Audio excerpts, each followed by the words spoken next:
则对自己的欲望负责。我不把自己包装成神，但我守得住做人的那条线，这比任何完美都动人。但我想说的是，这份坦然不是从天上掉下来的。你去看他这几年的轨迹，会发现这个人身上有一种很明显的断裂感。舞台上的他，永远是那个能量密度极高的、笑容灿烂的，好像永远不会累的大男孩。但如果你稍微了解一些背后的事情，你会知道那个笑容底下压着多重的东西。他被最信任的人捅过刀子，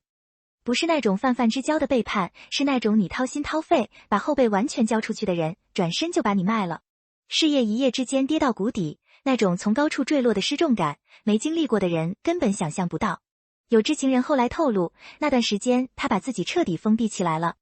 窗帘拉得死死的，不见光，不说话，不接任何人的电话。连续好几天，他就那么一个人待着，像一台被强制关机的机器。你想想那个画面，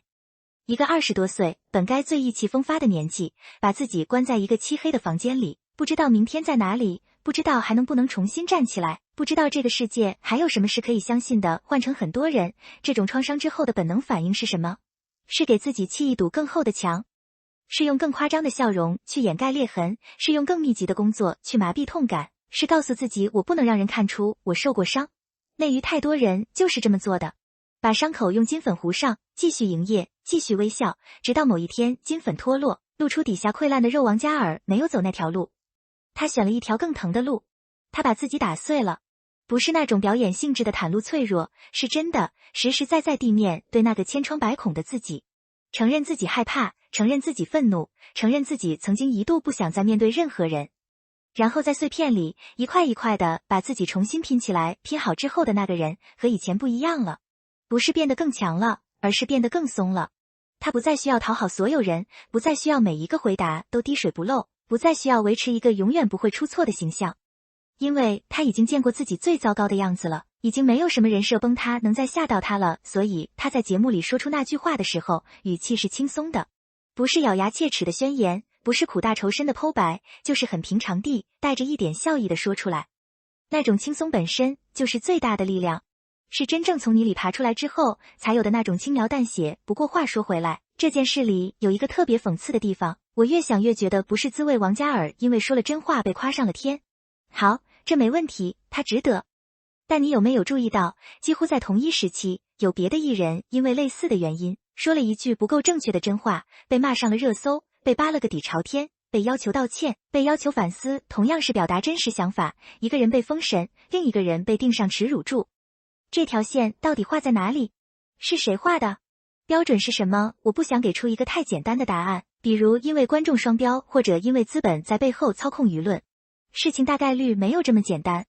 它可能跟表达的方式有关，跟时机有关，跟这个人之前积累的观众缘有关，甚至跟那天的热搜榜单上有没有别的大事件有关。舆论从来不是一个理性的系统，它是一个混沌的、情绪驱动的、充满偶然性的东西。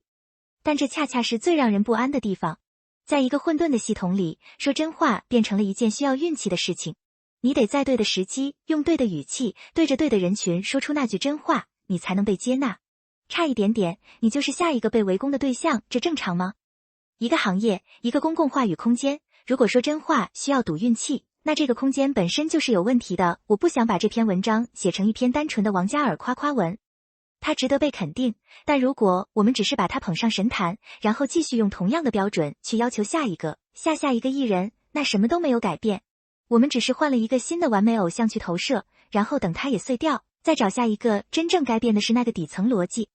我们到底需要什么样的公众人物？是一个永远不会犯错，永远光鲜亮丽，永远说出标准答案的塑料人偶，还是一个会饿、会累、会有冲动、会犯错，但愿意为自己的选择负责的活人？答案其实每个人心里都有，只是在这个流量为王、人设为先的行业惯性里，我们太久没有大声把这个答案说出来了。王嘉尔那句话的意义，不在于他说了多么石破天惊的内容，而在于他用一种最轻的方式戳破了一个最重的谎言。你们不需要我是完美的，我也不打算再装了，就这么简单。但在这个环境里，就这么简单本身就已经是一种了不起的勇气了。我关掉那个节目的时候，窗外天已经黑了，我坐在那儿发了好一会儿呆，不是在想王嘉尔，是在想我们自己。我们在工作里，在社交里，在各种各样的关系里，是不是也戴着太厚的面具了？是不是也很久没有对任何人说过一句我其实也没那么好，但我尽力了。也许真正让人动容的，从来不是偶像的光芒，而是那光芒底下，一个普通人笨拙地、诚恳地试着做自己的样子。而真这个字，在这个时代已经贵得快要买不起了。